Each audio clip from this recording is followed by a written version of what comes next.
Meus irmãos, a paz do Senhor Jesus. Amém. É uma imensa alegria, uma honra poder estar aqui na Assembleia de Deus, nosso Ministério de Madureira em Guarulhos, que é presidida por um decano da nossa igreja. O pastor Clementino é a história da nossa igreja, que eu tenho muita honra, orgulho e privilégio de poder acompanhar a mesa diretora da convenção desde muito jovem. E a gente pouco conversa, mas eu fico sempre admirando, olhando, e aquilo que a gente recebe em casa sempre é um bom testemunho. O pastor José de Campos, que é meu tio, sempre conta do tempo ainda do banco, onde eles abriram mão, ambos, de diretoria do banco, num cargo alto. O pastor José para ir para a etade e o pastor Clementino para servir ao ministério. Isso nos serve sempre de um grande exemplo. Hoje em dia as pessoas procuram sempre qual é a condição financeira, qual é o salário, como é que vai funcionar, mas a gente precisa se espelhar nesses homens que fizeram e fazem a diferença na igreja. O senhor é um exemplo para a minha vida, você pode ter certeza. É um orgulho muito grande poder estar aqui, com muito temor e temor, que eu venho ao púlpito do Senhor, para poder também trazer um abraço do nosso bispo. Hoje pela manhã estava com o bispo Samuel, por isso que eu trazia, na verdade, o César. Eu liguei para o César às 8, falei: César, vamos cumprir o horário. Mas aí o bispo chamou e eu precisei atendê-lo. Ele vai para os Estados Unidos e eu preciso atender algumas agendas da convenção.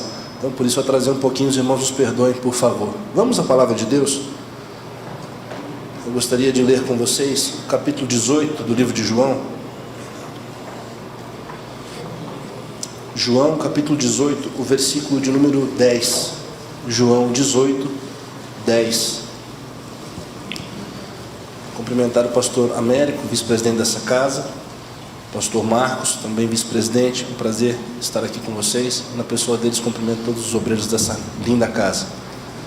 João, capítulo 18, versículo de número 10. Quem achou diz amém? Amém. Então Simão Pedro, que tinha a espada, desembainhou-a e feriu o servo do sumo sacerdote, cortando-lhe a orelha direita. E o nome do servo era Malco. Vamos orar? Senhor, nós te agradecemos pelo dom da vida e o privilégio de te servir, Senhor. Deus, revela a nós o teu querer, a tua palavra. Tem misericórdia de nós, tem misericórdia de mim, Senhor. Usa-me como instrumento da tua palavra, perdoa os meus pecados. Se há algo que me impede de ministrar a tua palavra, perdoa, Senhor. Se há algo nos teus filhos que os impede de ouvir a tua palavra, perdoa-os. Todavia, que nós, diante da tua graça, possamos receber a tua voz. Fala conosco. É o que nós te pedimos e já te agradecemos no nome de Jesus e dizemos amém. Amém. Tome seu assento, por favor.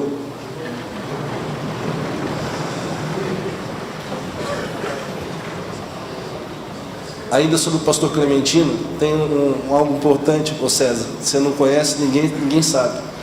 A bispa Keila, que preside a CIB hoje, é minha irmã. E há pouco tempo atrás, um dia, a gente comentando sobre os pastores da igreja, ela disse assim: o pastor Clementino, ninguém sabe disso, só o Samuel, enquanto esposo. E ela disse assim: ele foi um dos homens que mais me ajudou, porque quando eu pisei no Brás, ele me chamou numa sala e me ensinou tudo que eu precisava para poder dirigir o Corafesp. Essa é parte da história desse grande homem de Deus que dirige esse trabalho, que muitas delas nós não vamos saber, como João escreve. Tem muitos feitos de Jesus que não estão escritos, e muitos feitos do pastor Clementino a gente não vai saber, mas a eternidade vai revelar sem dúvida os grandes feitos desse homem. O senhor é um exemplo para nós. Eu tenho um grande orgulho de poder estar perto do senhor sempre. Muito obrigado, pastor. Meus irmãos, esse texto fala, é extremamente conhecido, e tem dois personagens além de Jesus nesse texto, que é Malco e Pedro. Eu queria refletir com vocês um pouco sobre a história desses dois homens que se encontram nesse momento. Malco, diferente do que às vezes as pessoas pensam, Malco não é soldado. Malco serve o sacerdote. Se nós olharmos a instrução bíblica do Levítico, a regra de Deus para quem ocupasse essa função, nós vamos entender que Malco era provavelmente da tribo de Levi. Ele era oficial do templo para poder servir no templo e servir ao sacerdote, poder trabalhar nos atributos do que exigia a função sacerdotal. Então nós entendemos que esse jovem, desde muito cedo, entrega a sua vida para servir o reino de Deus. Muito embora a visão de Malco fosse conturbada, ok, mas é aquilo que ele aprendeu desde sempre dentro do princípio do judaísmo. Então a gente às vezes critica muito, mas os servos não tinham essa razão total, aliás, não tinham como ter essa razão ou essa convicção do que é certo ou errado. Você, quando é um obreiro, você segue a diretriz de quem está acima de você. E Malco servia o sumo sacerdote. Ele então se dedica a vida toda. E qual é o princípio de um jovem aprendiz na igreja? Crescer no ministério, muito embora isso não se torne mais a realidade nos nossos dias. Não é o caso de Guarulhos. Mas em muitas das nossas igrejas, os jovens querem ser tudo, menos pastor. Você não tem mais aquela...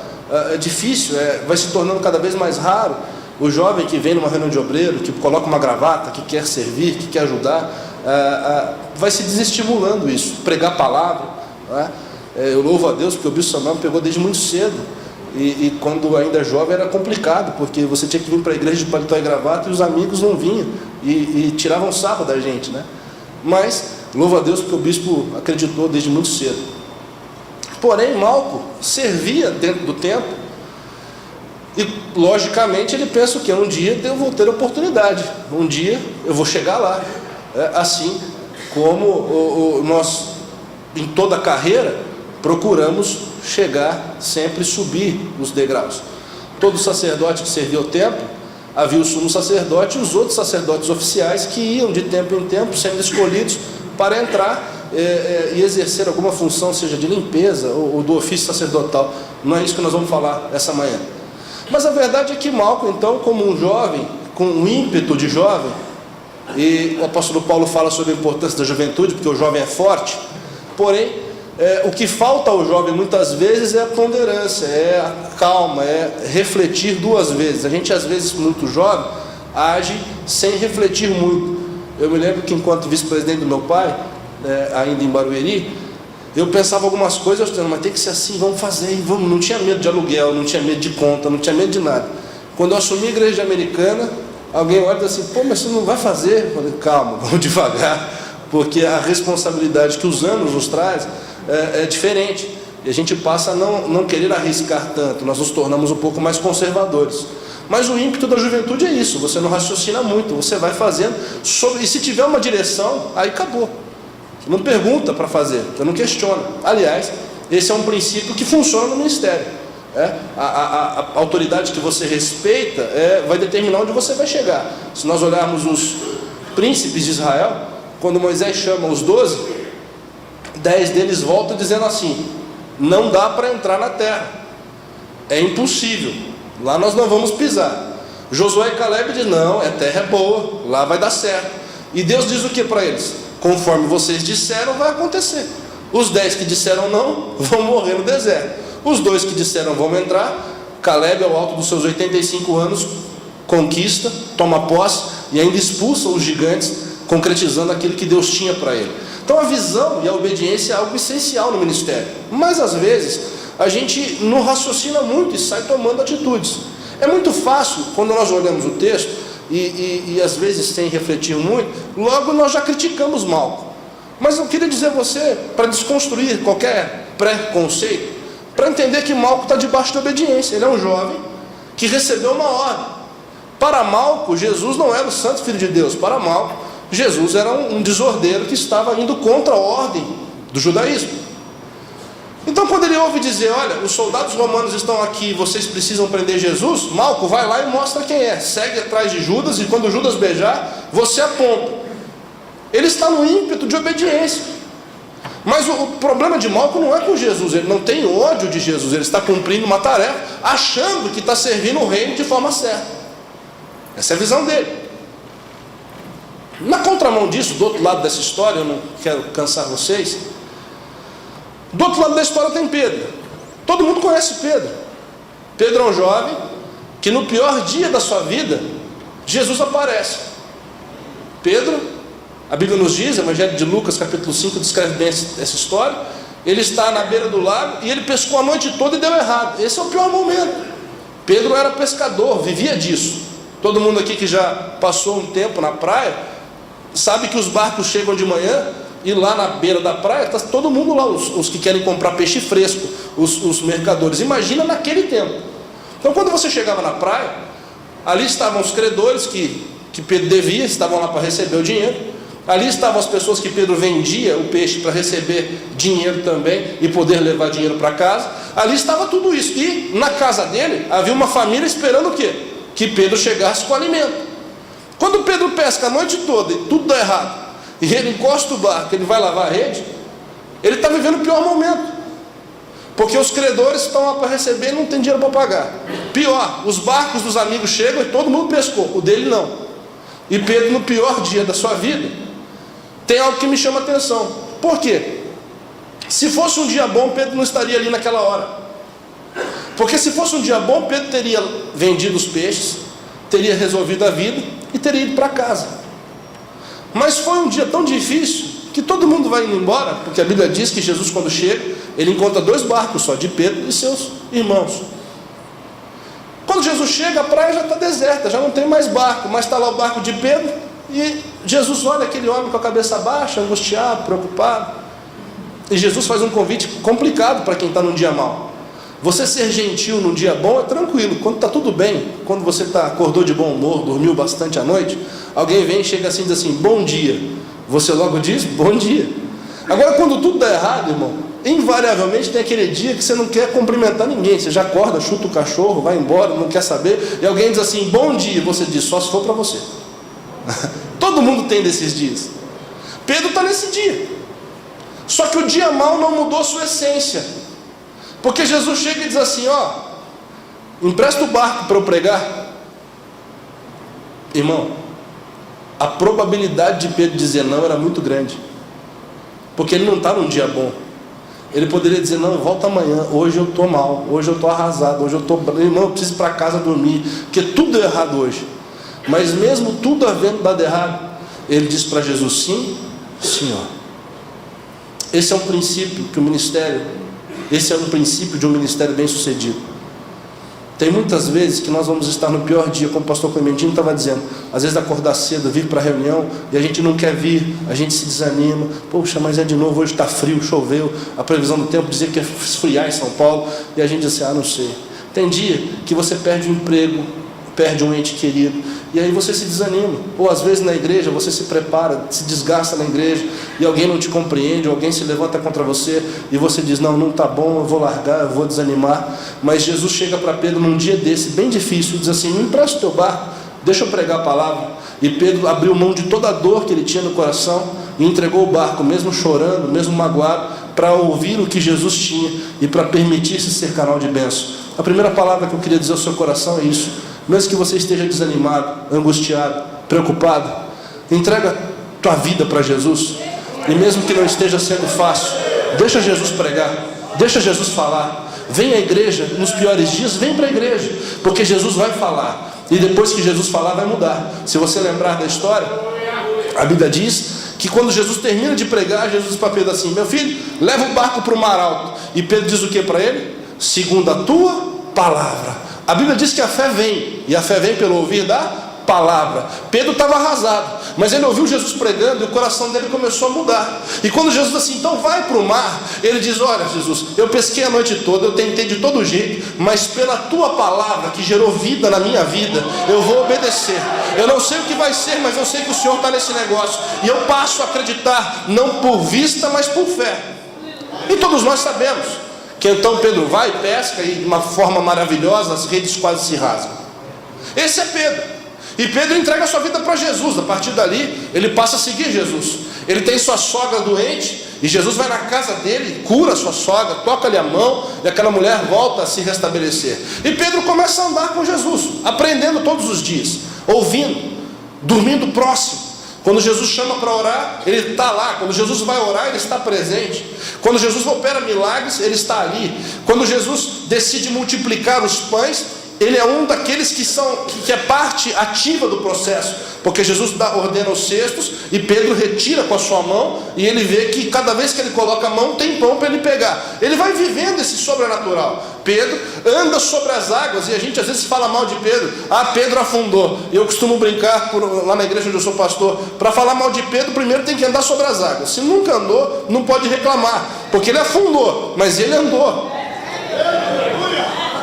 Ele teve um privilégio que a gente não teve. E mais ainda, porque quando ele afundou, Jesus estendeu a mão, assim como faz conosco, dizendo: quando você não consegue, quando a sua fé não é suficiente, eu estou convosco todos os dias. Esse é Pedro. Pedro tem testemunho com Jesus, tem experiências com Jesus. Porém, é difícil para eles compreenderem o que estava para acontecer, porque os judeus tinham um preconceito estabelecido na sua mente, de que Jesus seria o Messias, o libertador de Israel. Na cabeça dos judeus, Jesus iria estabelecer uma nova ordem, um exército, uma revolução. Ele iria armar o povo. Cedo ou tarde, eles iriam se levantar com autoridade contra Roma e iriam vencer uma guerra. Mas na concepção dos judeus, ainda que discípulos, eles olhavam dizendo assim: cedo ou tarde ele é o Messias, e ele vai nos levar para uma revolução. Prova disso é que Pedro está há 3 anos com Jesus, mas ainda carrega a espada. Eu queria perguntar para você aqui hoje, com muito respeito: você ainda carrega a tua espada? Pedro andou sobre as águas, Pedro multiplicou pão, Pedro orou com Jesus, Pedro expulsou demônios, mas ainda carregava a espada. E o que é espada? Espada é a velha concepção daquilo que a gente acha que é, da forma que a gente acha que tem que ser. Só que o que eu acho mais lindo, pastor Clementino, é que Jesus não briga com Pedro. Todo dia Jesus vê Pedro carregando aquela espada e Jesus não fala nada. Porque às vezes, muito embora ele nos ame, ele sabe que as experiências, na maioria das vezes, falam mais do que as palavras. E às vezes Jesus está vendo você como um filho. Você tenta ensinar a criança assim: não pode, não pode, não pode. Chega uma hora que você blinda o espaço para não ter risco de morte, mas você diz assim: eu vou deixar ele cair, eu vou deixar ele se cortar, eu vou deixar ele machucar, eu vou deixar ele passar uma situação difícil, porque é só assim que ele vai aprender. Ele vai ralar o joelhinho, mas vai aprender que não pode andar ali. E Deus, como um pai de amor, é isso. Jesus olha para Pedro assim: se eu mandar tirar a espada, ele não vai entender. Eu já disse para ele que ele tem que se converter, ele não está entendendo. Deixa ele carregar essa espada, que na hora certa ele vai entender que não é por aí. Mas Jesus não abriu mão de Pedro. Hoje em dia, nós vivemos uma geração de abrir mão. Ah, não serve, vai embora. E hoje, para cada desvio de caráter, também tem uma igreja. Eu não sei como é que está aqui em Guarulhos, mas em São Paulo, só na Celso Garcia, tem 200. Então, eu não gostei daqui, eu vou para lá. Não gostei de lá, vou para lá. Está faltando raiz no povo. Em dizer: não, é arrastando, chorando, gemendo, eu vou continuar. Eu sempre lembro, a minha mãe congregou na igreja de Madureira com o pastor Paulo. E naquela época a doutrina da igreja era muito forte. E um dia minha mãe vai na Santa Ceia de vestido vermelho. E ela veio de São Paulo, minhas irmãs, aquele a cara eram crianças, está na Santa Ceia de vestido vermelho. O pastor Paulo pega o microfone e diz assim: tem uma irmã de vermelho na igreja, enquanto essa irmã não sair, eu não sirvo a ceia. E minha mãe, tranquilamente assistindo o culto, quando daqui a pouco um cutuca e diz assim: irmã, é você. Ela, meu Deus. Ela saiu, domingo de manhã, domingo à noite, sabe onde minha mãe estava? Na igreja.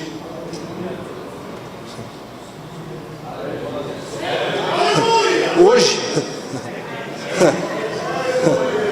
você não pode chamar atenção, não pode corrigir, não pode exortar. Ah, eu não gostei. Ah, eu estou machucado porque o pastor chamou minha atenção. Irmão, a vara e o cajado consolam. Às vezes tem que dar uma apertada, mas é para a gente crescer.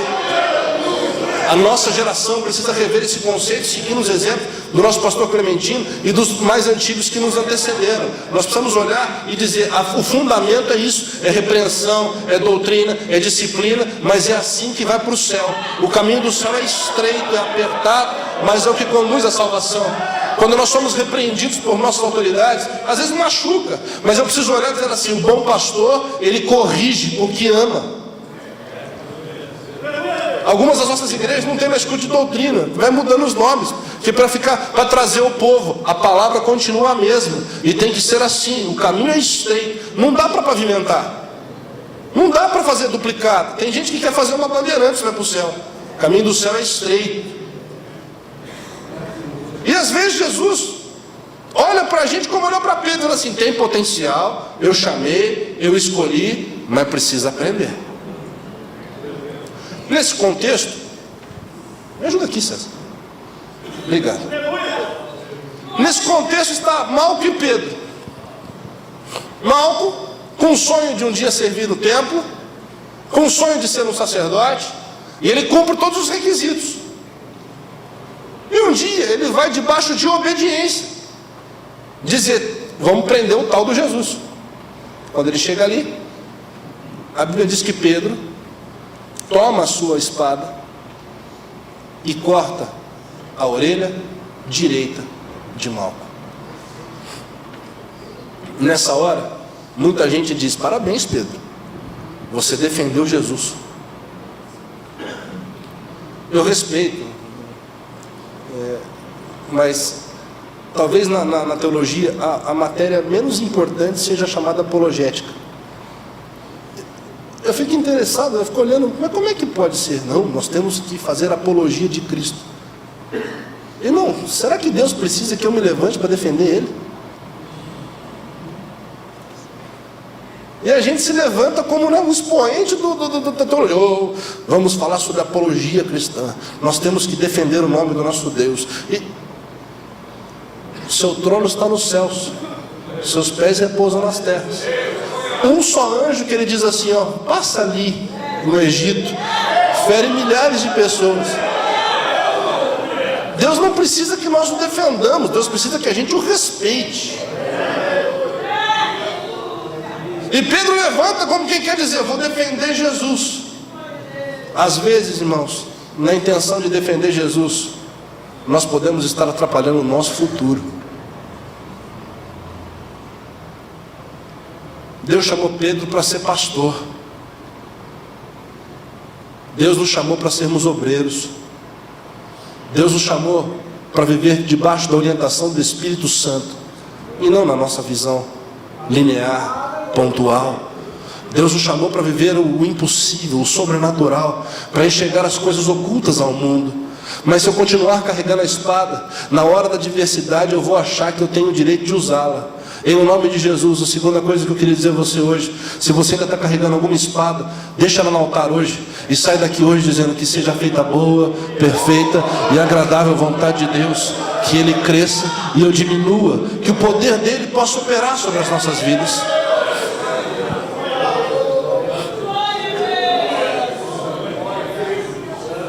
E Malco é um jovem cheio de sonhos.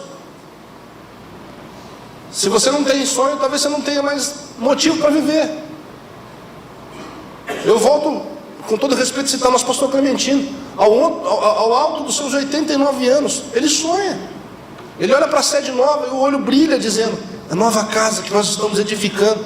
E às vezes você está começando o ministério e, seja a vontade de Deus, seja a vontade de Deus. A vontade de Deus é plena, é perfeita, mas você precisa sonhar. Se tiver que mudar alguma coisa, Deus vai mudando. Mas você precisa sair de casa todo dia e dizer: eu tenho um foco, eu tenho um objetivo, eu tenho um sonho, eu tenho uma meta. Malco tem os seus sonhos.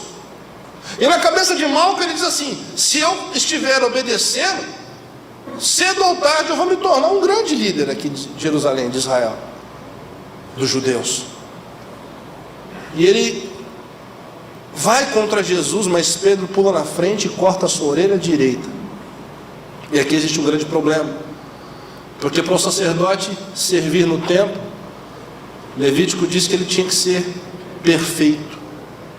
E a tradição judaica vai dizer que ao servir no templo, o sacerdote deveria ter pontilhado de sangue a sua orelha direita, sua mão direita e o seu dedão direito, para que ele estivesse debaixo do sangue, para poder agir, para poder pensar e para poder caminhar para servir a Deus.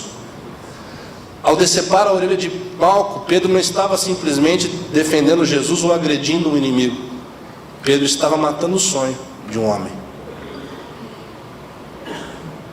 Pedro se levanta como voz de Deus, mas está destruindo o futuro de uma pessoa. E como bem disse o pastor Clementino, às vezes o problema está dentro da igreja. Pedro, que estava sendo preparado para ser uma boca profética, porque carregava a espada, se levanta para matar um sonho. E eu quero dizer a você que eu e você não somos diferentes de Pedro. Ontem o bispo Samuel conversava conosco, o deputado César estava junto. O bispo dizia assim: vocês têm que tomar muito cuidado quando falam sobre uma pessoa. Se vocês disserem mal de alguém e eu agir contra esse obreiro de forma equivocada, o sangue estará sobre vocês. Nós que somos pastores temos que olhar o próximo, mas buscar o foco de Jesus, porque às vezes no nosso intuito a gente quer agir de uma forma, mas Jesus veio como graça, como poder, como misericórdia. Pedro esperava um Jesus que matasse os inimigos. Jesus veio dizer: eu vim perdoar aqueles que me ofendem.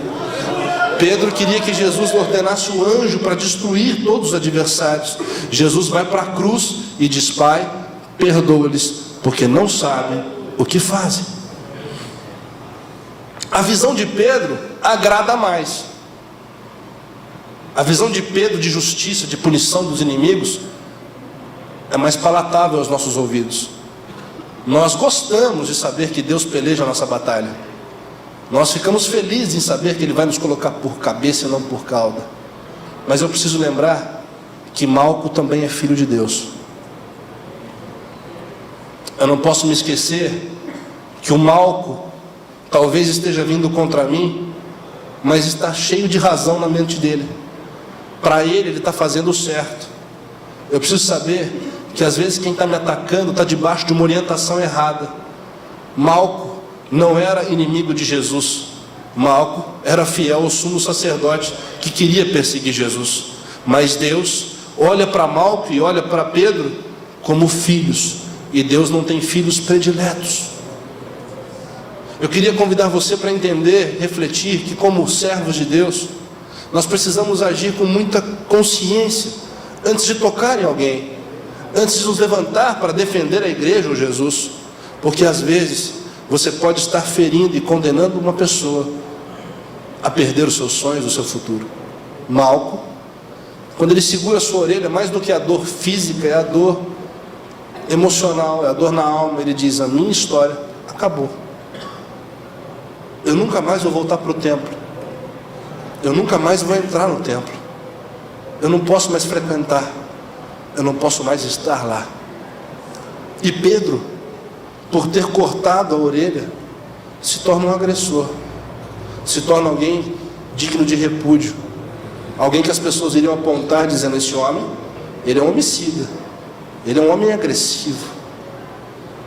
Mas a bênção da Bíblia e a graça de Jesus sobre nós, a beleza do Evangelho, é que Jesus vai consertando os nossos equívocos. Isso é a graça. A justiça é quando Deus me dá o que eu mereço. A graça é quando Jesus me dá o que eu não mereço. Todos pecamos e destituídos fomos da glória de Deus, mas Ele veio nos dar vida e vida com abundância. Quem está vivo aqui hoje?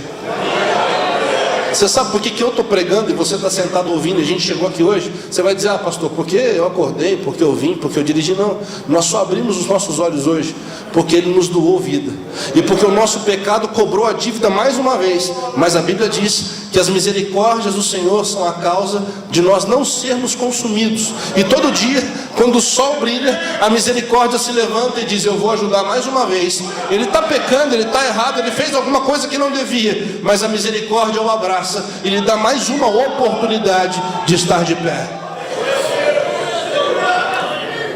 Seja Deus louvado, porque Jesus continua consertando a nossa falta de visão. Aquilo que a gente enxerga errado ou age errado, a misericórdia vai nos abraçando. Porque diz a Bíblia que Malco está com a orelha cortada. Malco se tornaria alguém indigno para o templo, e Pedro um agressor. E Jesus diz: calma, ambos estão agindo de forma errada, mas tem uma essência boa. Um só quer ser sacerdote, o outro está caminhando aqui, mas está carregando coisas do passado. Eu vou salvá-los hoje, e eu vou mostrar para a igreja lá de Guarulhos que eu continuo presente para mudar a história. Talvez você tenha tomado decisões erradas ou feito aquilo que não era bom, mas Jesus se levanta para dizer: calma, eu vou lhe dar mais uma oportunidade. Louvemos a Deus, porque Ele é o Deus que nos dá mais uma oportunidade. Se você está aqui hoje, é porque Ele está te dando a oportunidade de fazer certo hoje. E não para que você seja melhor do que o próximo, não porque você seja melhor do que o do lado, para que você vença você mesmo e você se torne alguém melhor do que você foi. Deus está te dando a oportunidade de hoje ser melhor do que você foi até aqui. Jesus vai até Malco e diz assim: vem cá, meu filho. E Malco está desesperado, a alma está dizendo: acabou meu futuro. Mas Jesus coloca a orelha de volta. Eu não sei se você consegue imaginar isso. Aquele jovem levanta pela manhã naquele dia e diz assim: hoje eu vou lá matar o perseguidor de Israel. Quando ele volta para o templo, chega na sua casa, alguém diz: e aí o tal de Jesus? Ele diz: ele me tocou e a minha vida mudou. Eu fui condenado hoje. Hoje, por alguns instantes, eu não era mais nada. Por alguns minutos, eu perdi tudo. Mas Ele me tocou. Ele mudou a minha vida. E daqui para frente, o meu sonho continua vivo. Remachou de candarabasfi derrece.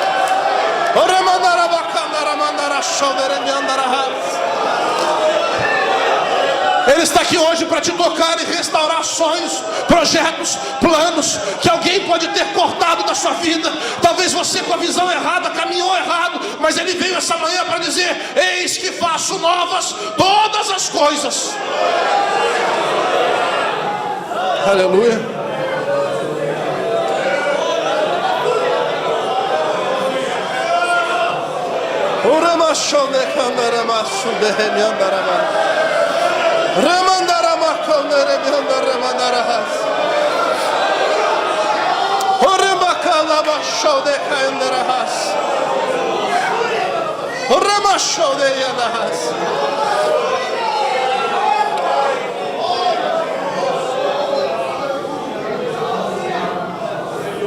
Malco levou uma vida toda errada, enganado. Mas quando ele conhece Jesus, ele não tem só a orelha consertada, ele tem a visão restaurada. A Bíblia não vai dizer mais o que aconteceu com Malco dali para frente, mas eu tenho certeza que por onde ele passou, ele dizia: Jesus me deu uma nova oportunidade. Jesus me deu uma nova chance. Tentaram matar os meus sonhos, mas Ele me tocou e eu continuo caminhando, porque Ele é misericordioso. Do outro lado da história temos Pedro. E nós sabemos que Pedro ainda sofreu um pouco, porque ele precisava aprender mais. Porém, Jesus não abriu mão dele.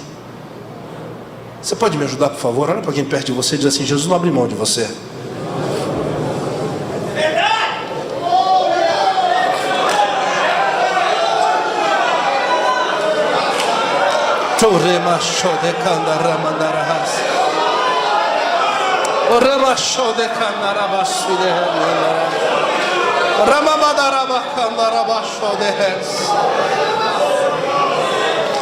Jesus não abre mão de você.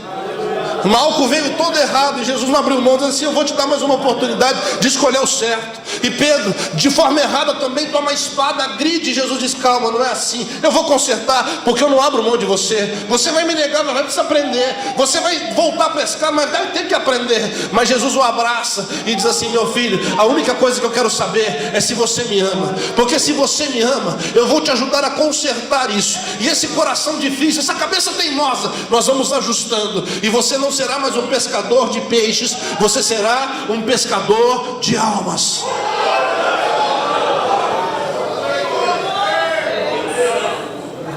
E a Bíblia diz que Jesus, após ressuscitar, encontra Pedro. E Pedro está com seus irmãos escondidos no aposento alto, um lugar não muito maior do que esse templo. E eles estão com a porta fechada, porque as pessoas diziam: olha, aquele parece com Jesus, aquele anda que nem ele, olha aquele lá. E eles se trancam ali com medo de morrer. Eles se fecham dizendo: os próximos somos nós. Mas a Bíblia diz que Jesus aparece no meio deles. Pedro não tinha coragem de pregar o Evangelho. Ele largou a espada, mas continuou machucado. Seus amigos estão todos arrasados, mas Jesus se põe no meio e diz assim: paz seja convosco. Jesus não abre mão de você. Ele é o mesmo que corrigiu um problema no caminho. Ele é o mesmo que, quando você estiver desesperado, com medo, angustiado, vai se apresentar no meio do problema para dizer: calma, aquilo que te traz medo não traz para mim, aquilo que é problema para você não é para mim, aquilo que te assusta não me assusta. E aqueles homens, quando veem Jesus em pé, eles vão sendo renovados, e Jesus mais uma vez diz: paz seja convosco, recebam o meu Espírito. Jesus vai se retirando e diz para eles: agora vocês fiquem em Jerusalém e aguardem, porque eu vou, mas vai vir um que vai estar convosco em todo o tempo, todos os dias. Diz a Bíblia. Alguém se lembra do Pedro com a espada para matar Malco? Agora ele está no cenáculo humilde, orando, buscando, clamando. Diz a Bíblia no capítulo 2 de Atos que o Espírito Santo desce e eles passam a falar novas línguas, e as pessoas vão vindo de fora e começam a dizer: eles estão bêbados, estão embriagados. E Pedro se levanta, há poucos dias atrás com a espada guardada, querendo briga, agora ele está revestido, e aí ele levanta e ele começa a pregar a palavra de Deus.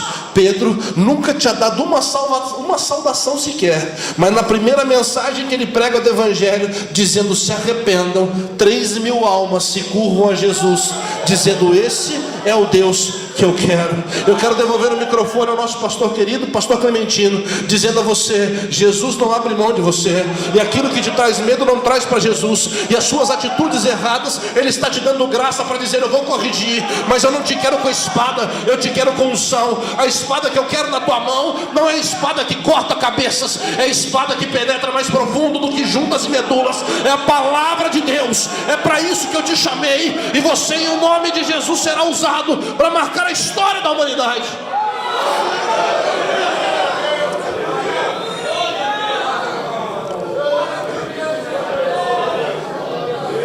Pedro não foi descrito pela história como um homicida. Pedro não foi descrito como alguém agressivo, um matador. Pedro se levanta como voz profética, e junto com seus irmãos, eles saem pregando o Evangelho a todas as criaturas. Alguém está me ouvindo? Quando Pedro vai subir ao templo, junto com seu colega de ministério João, um jovem aleijado diz assim: me dá uma esmola. Ih, rapaz, eu não tenho prata, não tenho nem espada mais, eu não tenho ouro, mas uma coisa eu tenho.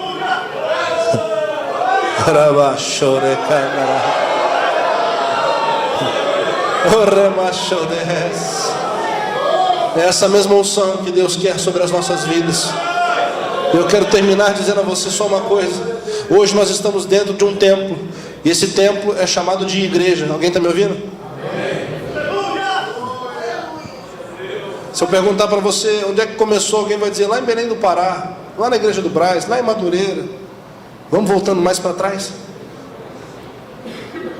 Isso tudo começou quando Jesus encontra os 11 com medo de morrer, mas Jesus libera uma palavra dizendo: paz seja convosco, recebam o meu Espírito. De lá para cá nunca mais parou, só cresceu e vai continuar crescendo, porque a mesma misericórdia continua sobre as nossas vidas, e esse mesmo Espírito Santo continua nos pondo em pé. Que Deus te abençoe, que a palavra cresça no seu coração.